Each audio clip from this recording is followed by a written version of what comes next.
Hi guys, welcome to Nikhita Suvarna YouTube channel. ಯಾರೆಲ್ಲ ಇನ್ನೂ ನನ್ನ ಚಾನಲ್ನ ಸಬ್ಸ್ಕ್ರೈಬ್ ಮಾಡದೆ ನೋಡ್ತಾ ಇದ್ರು, ಪ್ಲೀಸ್ ಸಬ್ಸ್ಕ್ರೈಬ್ ಮಾಡ್ಕೊಂಡು ನೋಡಿ. ಹಾಗೆ ಬೆಲ್ ಐಕನ್ನು ಸೆಲೆಕ್ಟ್ ಮಾಡ್ಕೊಳ್ಳಿ, ಯಾಕಂತ ಅಂದರೆ ನಾ ಅಪ್ಲೋಡ್ ಮಾಡೋ ಫಸ್ಟ್ ವೀಡಿಯೋ ನಿಮಗೆ ರೀಚ್ ಆಗುತ್ತೆ. ಮೊದಲಿಗೆ 200 ಗ್ರಾಮ್ ಬಟಾಣಿನ 5 ಅವರ್ ನೆನೆ ಹಾಕಿದ್ದೀನಿ. ನೆಕ್ಸ್ಟ್ ಒಂದು ಕುಕ್ಕರ್ಗೆ ನೆನೆ ಹಾಕಿರೋ ಬಟಾಣಿ ಹಾಕಿಬಿಟ್ಟು 3 ಆಲೂಗಡ್ಡೆನ ಮಿಡಲ್ ಕಟ್ ಮಾಡಿ ಹಾಕ್ಕೊಂಡಿದ್ದೀನಿ. ಹಾಗೆ 5 ಲೋಟ ನೀರು ಹಾಕ್ಕೊಂಡು 5 ವಿಜಿಲ್ ಬರ್ಸ್ಕೋಬೇಕು. ನೆಕ್ಸ್ಟ್ ಒಂದು ಬಾಣಲೆಗೆ ಎಣ್ಣೆ ಹಾಕ್ಬಿಟ್ಟು ಎಣ್ಣೆ ಕಾದ ನಂತರ 5 ಈರುಳ್ಳಿನ ನಾನು ಚಾಪ್ ಮಾಡಿ ಹಾಕ್ಕೊಳ್ತಾ ಇದ್ದೀನಿ. ಆಮೇಲೆ ಆ ಈರುಳ್ಳಿನ ಸರಿಯಾಗಿ ಫ್ರೈ ಮಾಡ್ಕೋಬೇಕು, ಟ್ರಾನ್ಸ್ಪರೆಂಟ್ ಆಗೋವರೆಗೂ. ಹಸಿಮೆಣಸಿನ್ಕಾಯಿ, ಶುಂಠಿ, ಬೆಳ್ಳುಳ್ಳಿ ಹಾಕಿಬಿಟ್ಟು ಸ್ವಲ್ಪ ಫ್ರೈ ಮಾಡ್ಕೋಬೇಕು. ನೆಕ್ಸ್ಟ್ ಲವಂಗ, ಚಕ್ಕೆ, ಜೀರಿಗೆನ ಹಾಕ್ಕೊಳ್ತಾ ಇದ್ದೀನಿ. ಹಾಗೆ 2 ಮೀಡಿಯಮ್ ಸೈಜ್ ಟೊಮೊಟೊನ 4 ಭಾಗ ಮಾಡಿ ಹಾಕ್ಕೊಳ್ತಾ ಇದ್ದೀನಿ. ಒಂದು 5 to 6 ಮಿನಿಟ್ವರೆಗೂ ಫ್ರೈ ಮಾಡ್ಕೋಬೇಕು. ಫ್ರೈ ಆದ ನಂತರ ಈ ಥರ ಕಾಣಿಸುತ್ತೆ. ಬಿಸಿ ಆರಿದ ನಂತರ ಮಿಕ್ಸರ್ ಜಾರ್ಗೆ ಇವನ್ನೆಲ್ಲ ಹಾಕ್ಕೋಬೇಕು.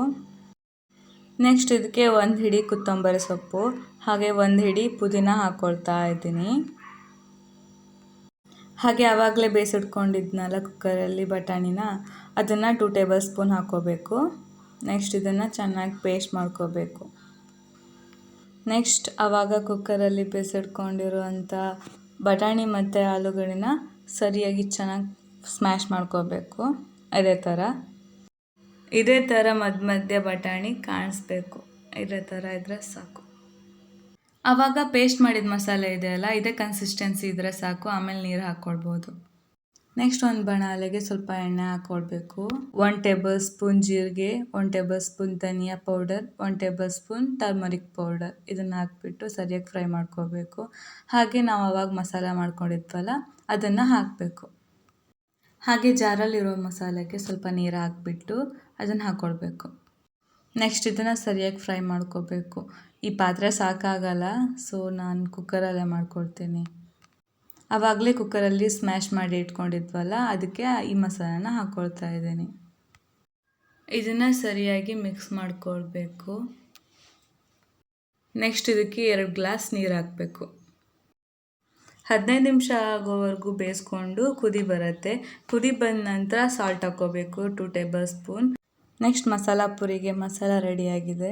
ನೆಕ್ಸ್ಟ್ ಪೂರಿ ಮಾಡ್ಕೋಬೇಕು. ಪೂರಿ ನಾನು ಹೊರಗಡೆ ತೊಗೊಬಂದು ಮಾಡ್ತಾ ಇದ್ದೀನಿ. ಯಾಕಂತ ಅಂದರೆ ಪೂರಿ ಮಾಡ್ಕೊಂಡು ಮಾಡುವಷ್ಟು ಟೈಮ್ ಇರಲಿಲ್ಲ, ಸೊ ನೆಕ್ಸ್ಟ್ ಟೈಮ್ ಮಾಡ್ತೀನಿ ಅದರ ರೆಸಿಪಿನ. ಮೀಡಿಯಮ್ ಫ್ಲೇಮಲ್ಲೇ ಈ ಪೂರಿನ ಫ್ರೈ ಮಾಡ್ಕೋಬೇಕು, ಇಲ್ಲ ಅಂತ ಅಂದರೆ ಸೀದೋಗುತ್ತೆ. ಹಾಗೆ ಇನ್ನೊಂದು ಸಲ ಹೇಳ್ತಾ ಇದ್ದೀನಿ, ಯಾರೆಲ್ಲ ಇನ್ನು ನನ್ನ ಚಾನಲ್ನ ಸಬ್ಸ್ಕ್ರೈಬ್ ಮಾಡಿದ್ರೆ ನೋಡ್ತಾ ಇದ್ರು, ಪ್ಲೀಸ್ ಸಬ್ಸ್ಕ್ರೈಬ್ ಮಾಡಿಕೊಂಡು ನೋಡಿ. ಹಾಗೆ ಬೆಲ್ ಐಕನ್ನು ಸೆಲೆಕ್ಟ್ ಮಾಡ್ಕೊಳ್ಳಿ, ಯಾಕಂತ ಅಂದರೆ ನಾ ಅಪ್ಲೋಡ್ ಮಾಡೋ ಫಸ್ಟ್ ವೀಡಿಯೋ ನಿಮಗೆ ರೀಚ್ ಆಗುತ್ತೆ. ಹಾಗೆ ಲೈಕ್, ಶೇರ್, ಕಮೆಂಟ್ ಮಾಡಿ. ಹಾಗೆ 52% ಜನ ನನ್ನ ಸಬ್ಸ್ಕ್ರೈಬ್ ಮಾಡಿದ್ರೆ ನನ್ನ ವೀಡಿಯೋನ ನೋಡಿ ಲೈಕ್ ಮಾಡ್ತಾ ಇದ್ದೀರಾ. ಪ್ಲೀಸ್ ಸಬ್ಸ್ಕ್ರೈಬ್ ಮಾಡ್ಕೊಂಡು ನೋಡಿ. ಹಾಗೆ ನಿಮ್ಮ ಫ್ಯಾಮಿಲಿ, ಫ್ರೆಂಡ್ಸ್ ಜೊತೆ ಈ ನನ್ನ ಎಲ್ಲ ರೆಸಿಪಿನ ಶೇರ್ ಮಾಡಿಕೊಂಡು ಸಪೋರ್ಟ್ ಮಾಡಿ. ಹಾಗೆ ಇನ್ನಷ್ಟು ರೆಸಿಪಿ ಜೊತೆ ನಾನು ನಿಮ್ಗೆ ನೆಕ್ಸ್ಟ್ ವೀಡಿಯೋದಲ್ಲಿ ಸಿಗ್ತೀನಿ. ಅಲ್ಲಿವರೆಗೂ ಟೇಕ್ ಕೇರ್, ಬಾಯ್.